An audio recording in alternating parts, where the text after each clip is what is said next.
আসসালামু আলাইকুম। কি অবস্থা সবার? আশা করি সবাই অনেক ভালো আছো।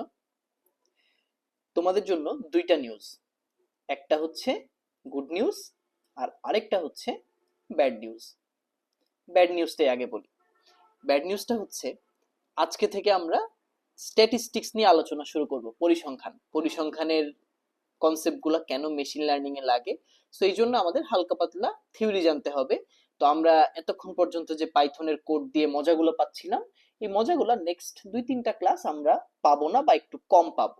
ঠিক আছে, এটা হচ্ছে ব্যাড সাইড।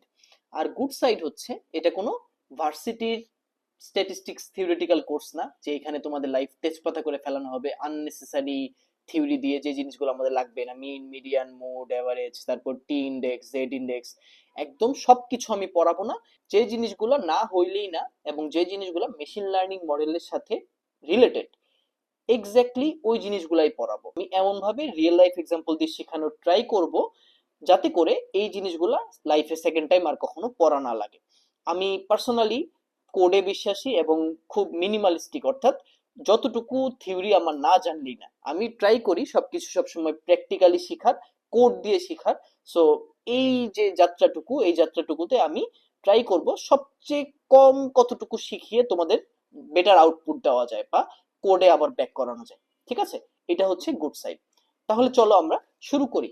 এই জায়গায় আমরা একটা জিনিস দেখতে পাচ্ছি, এটা হচ্ছে একটি মেশিন লার্নিং মডেল বা সিস্টেম। সো যারা যারা ইঞ্জিনিয়ারিং ব্যাকগ্রাউন্ডের স্টুডেন্ট তারা জানো যে একটা সিস্টেমের জন্য দুইটা ক্রাইটেরিয়া ফুলফিল হওয়া লাগে। কি বললাম? একটা সিস্টেমের জন্য দুইটা ক্রাইটেরিয়া ফুলফিল হওয়া লাগে।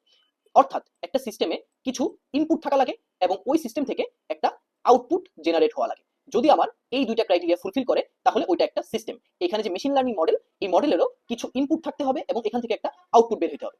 সো মেশিন লার্নিং মডেলে বা মেশিন লার্নিং সিস্টেমে ইনপুটগুলোকে কি বলা হয়? ইনপুটগুলোকে বলা হয় ফিচার। ইনপুটগুলোকে বলা হয় ফিচার আর আউটপুটকে বলা হয় লেভেল। আউটপুটকে বলা হয় লেভেল। এইটুকু আশা করি সবাই বুঝতে পারছো। ঠিক আছে, এখন একটা এক্সাম্পল দিই তাহলে জিনিসটা আরো ক্লিয়ার হবে। আচ্ছা, মনে করো আমি আমার সফটওয়্যার কোম্পানির জন্য কিছু মেশিন লার্নিং ইঞ্জিনিয়ার হায়ার করবো। ঠিক আছে, তো তোমরা সবাই এখানে মেশিন লার্নিং পারো ধরে নিচ্ছি। তোমরা কি করলা? তোমরা এখানে অ্যাপ্লাই করলা। এখন এতজন যে অ্যাপ্লাই করছে এর মধ্যে থেকে আমি কয়েকজন মেশিন লার্নিং ইঞ্জিনিয়ার কিভাবে হায়ার করবো? ফার্স্ট ক্রাইটেরিয়া কি হতে পারে? এখানে অনেকে বলতে পারো যে ভাই CGPA. Personally machine learning engineer বা সফটওয়্যার ইঞ্জিনিয়ারিং রোলের জন্য সিজিপিএ এর তেমন কোনো ভূমিকা নেই, আমি মনে করি না যে এটার কোনো দরকার আছে। সো আমি অবভিয়াসলি বলবো সিভি বা রিজিউমে। ঠিক আছে, তারপর কি হতে পারে? তারপর আমি দেখবো তার কোনো প্রজেক্ট আছে কিনা, ভালো কোনো প্রজেক্ট আছে কিনা মেশিন লার্নিং ডিপ্লয় করা। ঠিক আছে, তারপর আমি দেখবো তার প্রবলেম সলভিং এবিলিটি কেমন, কম্পিটিটিভ প্রোগ্রামিং এসে কেমন। আর লাস্টে আমি দেখবো সে ভার্সিটি লাইফে কোনো এক্সট্রা কারিকুলার অ্যাক্টিভিটি করছে কিনা, তার লিডারশিপ বা ম্যানেজমেন্ট বা কমিউনিকেশন স্কিল এই জিনিসগুলো কেমন। ঠিক আছে, এখন এই জিনিসটাই যদি আমি মেশিন লার্নিং সিস্টেমের বেসিসে আলোচনা করি তাহলে এইখানে সিভি যেটা, এটা কি ফিচার 1, তারপর প্রজেক্ট এটা হচ্ছে ফিচার 2, তারপর প্রবলেম সলভিং অ্যাবিলিটি এটা ফিচার 3, আর লাস্ট ফিচার হচ্ছে ইসিএ। ঠিক আছে, এবং এই ফিচারগুলোর ভিত্তিতে আমি কি করব? ডিসিশন নিব যে এই ক্যান্ডিডেটটাকে আমি কি নিব নাকি নিব না, অর্থাৎ 0 বা 1। ঠিক আছে, এই দুইটা হচ্ছে আমার মেশিন লার্নিং এর ভাষায় লেভেল। ঠিক আছে, সো এইগুলো হচ্ছে আমার ইনপুট। আর এই যে আমি তাকে হায়ার করবো নাকি করবো না, যদি 0 হয় হায়ার করবো না, 1 হলে হায়ার করবো। এখন মনে করো একজন ক্যান্ডিডেট, তার নাম হচ্ছে সাদমান। ঠিক আছে, সো সাদমান সিভি আমাকে জমা দিচ্ছে, তার সিভি ওকে, সিভি হচ্ছে মেশিন লার্নিং ইঞ্জিনিয়ার হওয়ার মতো। প্রজেক্ট তার হচ্ছে এখানে লাইফ প্রজেক্ট আছে।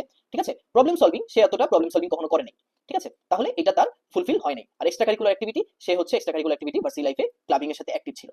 আরেকজন ক্যান্ডিডেট মনে করো রিজওয়ান, তার সিভি জমা দিছে, সে তার কোনো লাইফ প্রজেক্ট নাই, তার প্রবলেম সলভিং স্কিল এতটা ভালো না, সেভাবে কোনো প্র্যাকটিস করে নাই, আর সে ভার্সিটি লাইফে খুব ইন্ট্রোভার্ট ছিল, অর্থাৎ কোনো কিছুতে সে পার্টিসিপেট করে নাই, কোনো ক্লাবিং এ ছিল না বা কোনো সেমিনার টেমিনার কোনো কিছু অ্যারেঞ্জ করা কোনো কিছুতেই সে কখনো ওইভাবে ছিল না। সো এটাতেও সে ক্রস।